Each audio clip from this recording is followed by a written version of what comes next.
एक ऐसा दिव्यचित्र जहां आकाश नीला नहीं बल्कि सुनहरे प्रकाश से भरा हुआ था।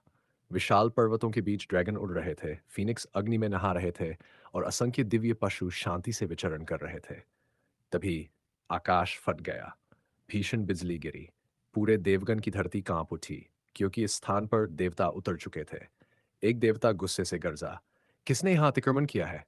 उसी क्षण एक स्वर गूंजा, ओह, तुम लोग फिर आ गए।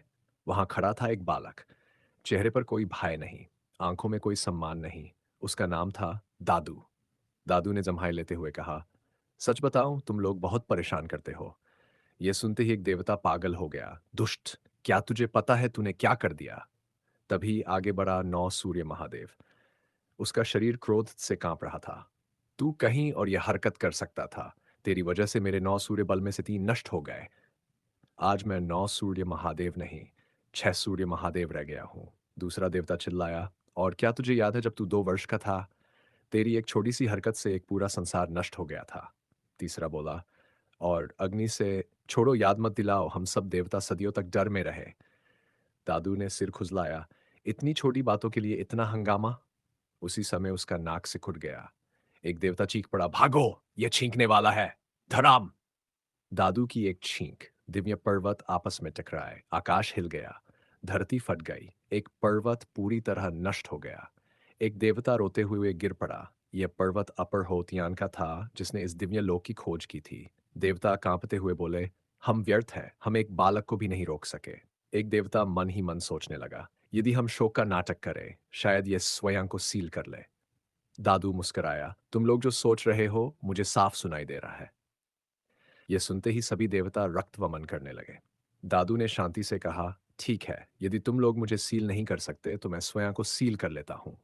आकाश फिर गरजा, बिजली गिरी, 900 मिलियन स्तर की सील। दादू ने आंखें खोली। मेरी शक्ति पूरी तरह बंद हुई या नहीं, मुझे भी नहीं पता, पर अब मैं इस दिव्य लोक में नहीं रहूंगा। मैं निचले लोक में जाऊंगा और फिर से अजेय बनूंगा। उसका शरीर प्रकाश में बदल गया। देवता चिल्लाते रहे, रुको, लेकिन बहुत देर हो चुकी थी। निचला लोक, जुनतियान महाद्वीप, भीड़, बाजार, साधारण लोग, एक युवक को एक पंथ के द्वार से बाहर फेंका गया। तेरे पास आध्यात्मिक मूल नहीं है, यहां रहने का कोई अधिकार नहीं। वह युवक उठा, धूल झाड़ी। वह था दादू। उसकी आंखों में क्रोध था। याद रखना, तुम सब पछताओगे। भीड़ हंसने लगी। आध्यात्मिक मूल के बिना भी स्वयं को विशेष समझता है। तभी एक रक्षक बोला, यदि इस कुत्ते को हरा दिया तो प्रवेश मिलेगा। दादू ने सामने देखा, एक विशाल क्रूर कुत्ता। उसने कहा, कुत्ता ही तो है। कुत्ते की आंखें लाल हो गई और अगले ही पल दादू जान बचाकर भागने लगा। बच्चे चिल्लाए, भागो, नहीं तो ये काट लेगा। उसी भीड़ में दो बालिकाएं खड़ी थीं। एक लाल वस्त्र में सेन, दूसरी पीले बालों वाली। माँ सेन बोली, जिसे हम ढूंढ रहे थे वही है। माँ खाते हुए बोली, पहले खाना फिर काम। सेन ने दादू की ओर देखा, यदि इसे पकड़ लिया तो सब बदल सकता है।